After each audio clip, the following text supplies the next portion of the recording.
for 16 years now. 16 years! Mostly it's chlorine that I smell. Residents of Nazco First Nation have been unable to drink their water. You're not treated as well as like the white people that come in, and a native are just seem to be turned away. Well, the water crisis continues for the Nishkangada First Nation. A 15-year-old Anishinaabe girl was found dead, dumped in a river, and no one was held responsible. And a young Cree man was shot dead, and the shooter was acquitted. First Nation chief in northern Alberta is speaking out this weekend after he says RCMP officers assaulted him. Prime Minister Trudeau, issues that the Indigenous peoples are facing are not hidden. They are publicized, they are real, and they require action. My name is Veronica Nihirosiv, and our firm is advising the Canadian government on the 2021 Wampum Belt design. Our firm has identified that the two main issues that historically have been inconsistent with the spirit of reconciliation and hinder the relationship between Canada and the Indigenous peoples as spirituality and the environment and land preservation. As such, may our firm present to you the proposed 2021 Wampum Belt design.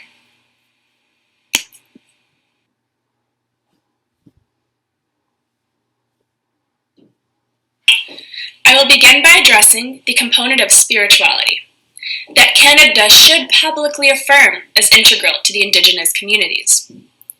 The Indigenous people's approach to the world and law is based on sacred teachings, naturalistic observations, positivist proclamations, deliberative practice, and local and national customs.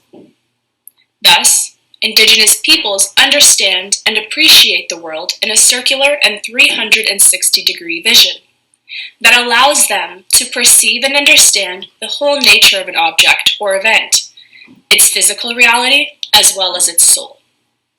As contrasted against the white man's perception, which is linear and based on knowledge and growth through accumulation and mounting of all that is seen ahead, or a 180-degree vision. And now, as a result of these differences between the Indigenous peoples and the white man, it is difficult for the white man to attempt to understand the native way, and to accept that the native speaker has no word for why, since there is no need to ask it, because they accept what is the great mystery, while white people, they always want to solve the mystery. Historically, and one manner in which Canada has attempted to impose this Eurocentric ideology upon the Indigenous peoples was through residential schooling following colonization. And manner in which Canada has attempted to impose this Eurocentric ideology upon the Indigenous peoples was through residential schooling following colonization.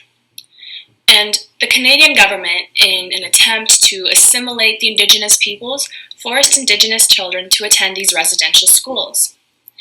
And residential schools taught Indigenous children how to succeed in a dominated society, stripping them of their tradition, languages, and customs. And furthermore, Indigenous children were separated from their families. They were forbidden to speak their native tongue, and they were forced to remove their traditional clothing. Children in residential schools were educated from the perspective of Christian practices and were reproached from practicing their Indigenous traditions and spiritual beliefs. As a result, Indigenous children leaving these schools had no sense of belonging to either the white man's society or to their own Indigenous society.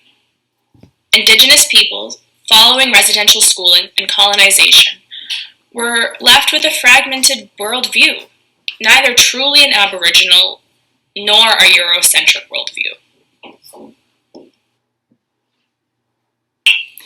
The Royal Commission on Aboriginal Peoples, established by the federal government in 1991, released a report in 1996 with recommendations for establishing a more harmonious relationship with the Indigenous peoples and with Canada. And among the listed recommendations was Canada's recognition of Indigenous culture, specifically to allow Indigenous peoples to apply Indigenous knowledge and incorporate tradition to the extent that they deem necessary. Now, therefore, based on what we've discussed so far, It is per the advisement of our firm that the Prime Minister honor and reaffirm the importance of spirituality to the Indigenous peoples. Canada must commit and work to restore and support the spiritual customs and traditions that were stripped of Indigenous peoples through colonization and residential schooling. To achieve this goal, Canada must recognize that Indigenous peoples approach the world with a sense of wholeness and spirituality, which may be unfamiliar to the white man, but that should be attributed an equal level of respect. Hence, the New World 2021 Proclamation Wampum Belt should reflect these commitments. Now, in designing the 2021 Wampum Belt, our firm has chosen to reflect Canada's commitment to honoring spirituality through the symbology of a circle, surrounding the meeting between the Indigenous and the white man around a campfire. This is intended to symbolize that when the Indigenous people or person and white man engage in meaningful political, social, economical, environmental matters, that the white man will allow himself to enter and, above all, to see through Indigenous eyes and experiences. The white man will come upon the territory and grounds that are familiar to the Indigenous peoples, as opposed to the boardrooms and conference halls, so that he can truly experience the world as decisions are made pertaining to it. Furthermore, the symbology reflects that oral tradition, which is at the forefront of Indigenous peoples' transmission of information, will be honored before pen touches paper.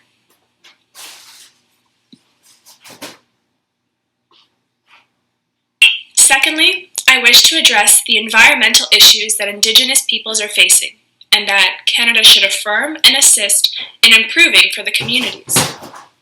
The land plays a significant role for both Indigenous communities and that of the white man. The Indigenous peoples and their territories have been long mistreated, and as such, the health and well-being of both communities are at a rapid decline. Water governance is often framed as a technology or a funding issue, but deeper analysis outlines that there is an inequitable resource distribution. There are socio-political and governance challenges, and that those are the actual core fundamental issues. Now, many Indigenous communities, they live with multi-year boil advisories, with inadequate water treatment facilities, and little to no policy commitments to address local water source contamination. Indigenous people in Canada are disproportionately affected by poor water quality, and are forced to treat water sources or altogether lacking clean water access. Poor water quality contributes to severe human right indignities and public health issues. It eliminates the spiritual connection and cultural uses of the water that are equally essential to many Indigenous peoples. In 2016, the Human Rights released a report on First Nation communities in the province of Ontario that looked at the impact of a lack of access to safe water. It found that Canadian government has violated its international human rights obligation towards First Nation persons and communities by failing to remedy the severe water crisis.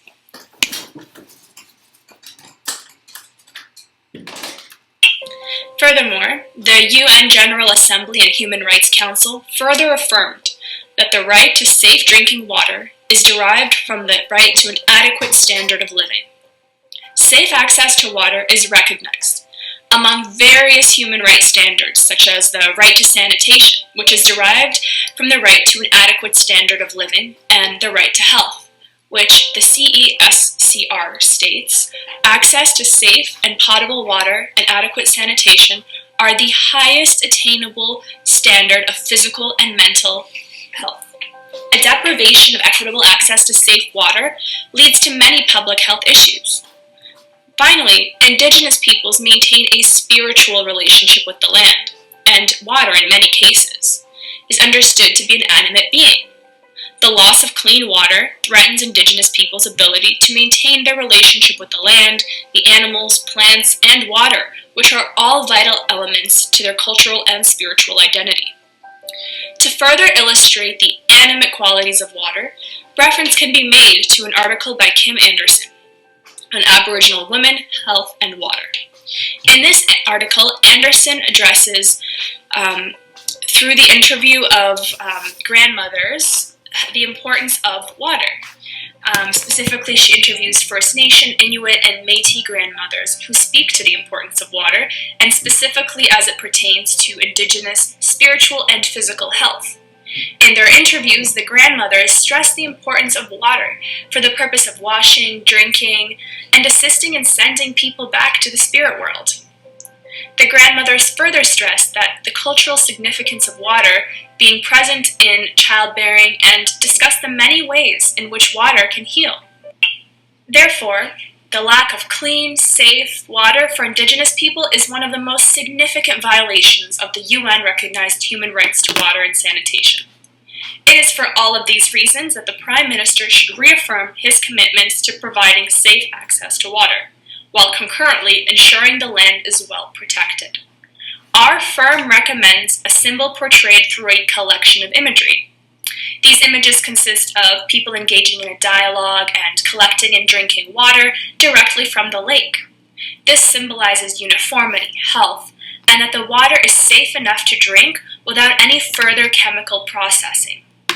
Furthermore, our firm is also recommending to include images of hands held together to symbolize unity and equal trust, as both the Indigenous people and the white man hold soil containing a plant. This image further represents the trust that Indigenous peoples are bestowing upon the white man in allowing them to handle an entity that is very sacred to them, the earth. The plant serves to symbolize life and the government's commitment to reestablishing the deprived spiritual connection to the land and the Indigenous peoples. We see the hope that a firm commitment is built on a brand new foundation through the beginning of new life. Our firm sincerely hopes that Prime Minister Trudeau recognizes the aforementioned issues discussed in this video and designs the new 2021 Wampum Belt with these recommendations in mind. Thank you.